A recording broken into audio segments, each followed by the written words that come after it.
Sa isang kulungang bakal ay may taong malungkot umiiyak. Ang tanong niya sa sarili ay kailan magigisnan ang liwanag. Malayo ang iniisip at nakatuyong yaring mga palad. Bakit daw siya nagdurusa sa kasalanang di niya ginawa? Kahapon lamang ay kapiling niya kanyang asawa at anak. Namumuhay ng tahimik sa isang munting tahanang may tuwa. Ang kaligayahan ay pinutol ng isang paratang sa kanya. Siya daw ang may sala sa isang krimen na di naman niya ginawa.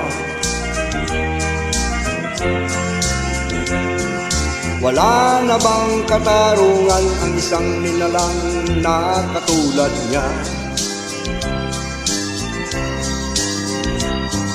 Ilan pang tulad niya ang magdurusa ng walang kasalanan? Di ba't ang batas natin pantay-pantay, walang mahirap mayaman?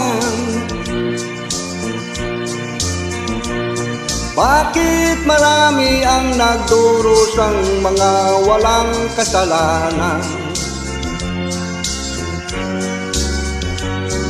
Mga ilang araw na lamang haharapin na niya ang bitayan.